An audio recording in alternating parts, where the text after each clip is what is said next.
श्री शिवाय नमस्तुभ्यं। श्री शिवाय नमस्तुभ्यं। राधे राधे दोस्तों, जय श्री कृष्णा। आप सभी का दिन शुभ और मंगलमय हो।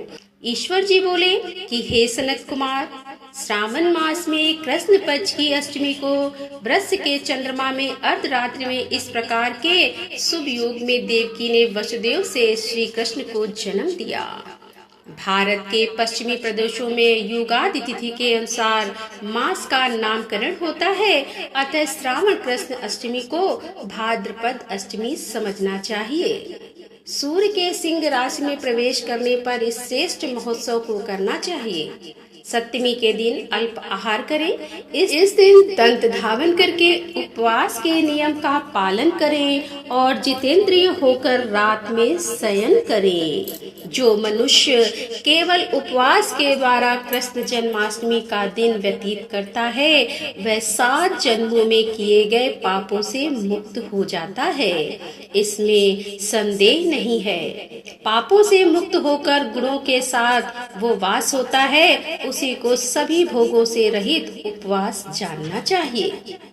अष्टमी के दिन नदी आदि के निर्मल जल में तिलों से स्नान करके किसी उत्तम स्थान में देवकी का सुंदर सूतिका गृह बनाना चाहिए, जो अनेक वर्ण के वस्त्रों, कलशों, फलों, पुष्पों तथा दीपों से सुशोभित हो और चंदन तथा अगरू से सुवासित हो। उसमें हरिवंश पुराण के अनुसार गोकुल लीला की रचना करें और उसे बाजों की ध्वनियों तथा नृत्य गीत आदि मंगलों से सदा युक्त रखें। उस ग्रह के मध्य में षष्ठी देवी की प्रतिमा सहित स्वर्ण, चांदी, ताम्र, पीतल, मिट्टी, काष्ठ अथवा मणि की अनेक रंगों से लिखी हुई श्री कृष्ण की प्रतिमा स्थापित करें। वहाँ 8 सल्ले वाले बरक यानी कि पलंग के ऊपर सभी शुभ लक्षणों से संपन्न प्रसूतावस्था वाली देवी की मूर्ति रखकर उन सबको एक मंच पर स्थापित करें और उस पर्यक में स्तनपान कराते हुए सुप्त बाल रूप श्री कृष्ण को भी स्थापित करें। उस सूतिकागृह में एक स्थान पर कन्या को जन्म दी हुई यशोदा को भी कृष्ण के समीप लिखें। साथ ही साथ हाथ जोड़े हुए देवताओं, यक्षों और विद्याधरों तथा अन्य देवयोनियों को भी लिखे और वहीं पर खड़ग तथा ढाल धारण करके खड़े हुए वासुदेव को भी लिखे।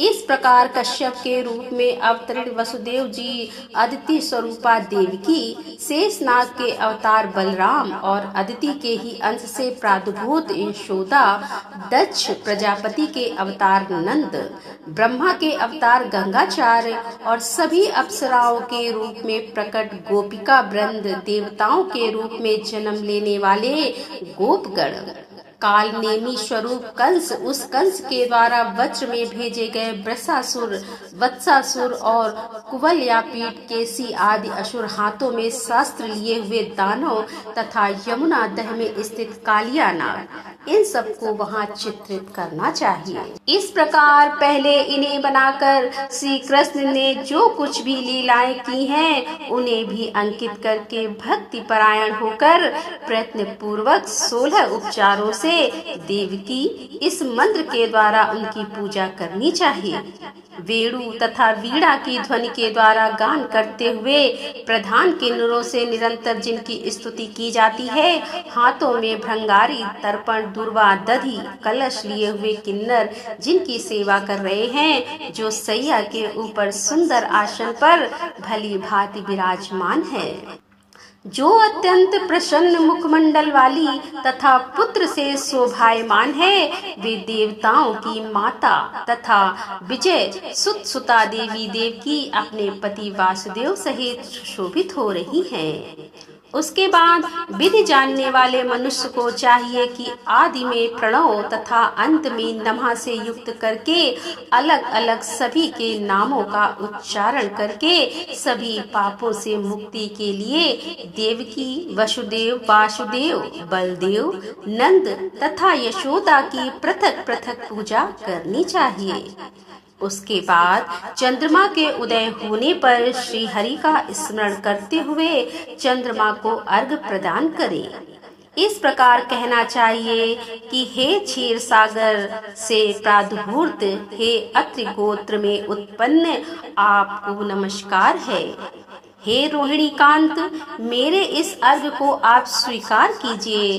देवकी के साथ वासुदेव, नंद के साथ यशोदा और रोहिणी के साथ चंद्रमा और श्री कृष्ण के साथ बलराम की विधिवत पूजा करके मनुष्य कौन सी परम दुर्लभ वस्तु को नहीं प्राप्त कर सकता।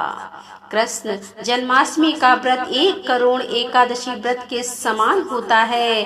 इस प्रकार से उस रात पूजन करके प्रातः नवमी तिथि को भगवती का जन्म महोत्सव वैसे ही मनाना चाहिए जैसे श्री कृष्ण का हुआ था। उसके बाद भक्ति पूर्वक ब्राह्मणों को भोजन कराना चाहिए और उन्हें जो जो अभिष्ट हो गौ, धन आदि प्रदान करना चाहिए। उस समय यह कहना चाहिए कि श्री कृष्ण मेरे ऊपर प्रसन्न हो। गौ तथा ब्राह्मण का हित करने वाले आप वासुदेव को नमस्कार है। शांति हो, कल्याण हो, ऐसा कहकर उनका विसर्जन कर देना चाहिए। उसके बाद मौन होकर बंधु बांधवों के साथ भोजन करना चाहिए।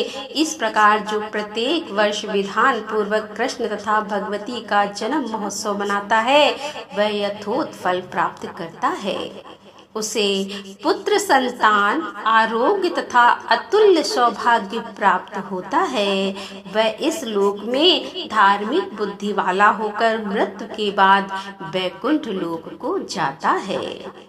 हे सनत कुमार, अब इससे उद्यापन का वर्णन करूंगा। इसे किसी पुण्य दिन में विधि पूर्वक करें। 1 दिन पूर्व 1 बार भोजन करें और रात में हृदय में विष्णु का स्मरण करते हुए शयन करें और इसके बाद प्रातः काल संध्या आदि कृत्य संपन्न करके ब्राह्मणों स्वस्ति वाचन कराएं और आचार्य का वर्ण करके ऋत विजों की पूजा करें। इसके बाद वित्त 60 से रहित होकर 1 पल अथवा उसके आधे अथवा उसके भी आधे पल स्वर्ण की प्रतिमा बनवानी चाहिए और इसके बाद रचित मंडप में मंडल के भीतर ब्रह्मा आदि देवताओं की स्थापना करें। इसके बाद वहां तांबे अथवा मिट्टी का एक घट स्थापित करें और उसके ऊपर चांदी या बांस का एक पात्र रखें। उसमें गोविंद की प्रतिमा रखकर वस्त्र से आच्छादित करके व्यक्ति को 16 उपचारों से वैदिक तथा तांत्रिक मंत्रों के द्वारा विधिवत पूजन करें। इसके बाद शंख में पुष्प, फल, चंदन तथा नारिकेल फल सहित शुद्ध जल लेकर पृथ्वी पर घुटने टेक कर यह कहते हुए देवकी सहित भगवान श्री कृष्ण को अर्घ प्रदान करें। कंस के वध के लिए, पृथ्वी का भार उतारने के लिए, कौरवों के विनाश के लिए तथा दैत्यों के संहार के लिए आपने अवतार लिया है। हे हरे, मेरे द्वारा प्रदत्त इस अर्घ को आप देवकी सहित ग्रहण करें। इसके बाद बुद्धिमान को चाहिए कि चंद्रमा को पूर्वोक्त विधि से अर्घ प्रदान करे। पुनः भगवान से प्रार्थना करे कि हे जगन्नाथ, हे देवकी पुत्र, हे प्रभु, हे वासुदेव पुत्र, हे अनंत, आपको नमस्कार है। भव सागर से मेरी रक्षा कीजिए। इस प्रकार देवेश्वर से प्रार्थना करके रात्रि में जागरण करना चाहिए। पुनः प्रातः काल शुद्ध जल में स्नान करके जनार्दन का पूजन खीर, तिल और घृत से मूल मंत्र के द्वारा भक्ति पूर्वक 108 आहुति देकर पुरुष सूक्त से हवन करें और पुनः इंद्र विष्णुरवी चक्र में इस मंत्र से केवल घृत की आहुतियां देनी चाहिए। पुनः पूर्णाहुति देकर तथा होम शेष संपन्न करने के अनंतर आभूषण तथा वस्त्र आदि से आचार्य की पूजा करनी चाहिए। उसके बाद व्रत की संपूर्णता के लिए दूध देने वाली, सरल स्वभाव वाली, बछड़े से युक्त, उत्तम लक्षणों से संपन्न, सोने की सींग, चांदी के खुर, कांस्य की दुहनी, मोती की पूंछ, ताम्र की पीठ तथा सोने के घंटे से अलंकृत की हुई एक कपिला गौ को वस्त्र से आच्छादित करके दक्षिणा सहित दान करना चाहिए। इस प्रकार दान करने से व्रत संपूर्णता को प्राप्त होता है और कपिला गौ के अभाव में अन्य गौ भी दी जा सकती है। इसके बाद ऋषियों को यथा योग्य दक्षिणा प्रदान करें। इसके बाद 8 ब्राह्मणों को भोजन कराएं और उन्हें भी दक्षिणा दें। पुनः सावधान होकर जल से परिपूर्ण कलश ब्राह्मणों को प्रदान करें और उनसे आज्ञा लेकर अपने बंधुओं के साथ भोजन करें। हे ब्रह्मपुत्र, इस प्रकार व्रत का उद्यापन कृत्य करने पर वह बुद्धिमान मनुष्य उसी क्षण पाप रहित हो जाता है और पुत्र पौत्र से युक्त तथा धन धान से संपन्न होकर बहुत समय तक सुखों का उपभोग कर अंत में वैकुंठ प्राप्त करता है। राधे राधे। जय श्री कृष्णा। हर हर महादेव। जय भोलेनाथ की।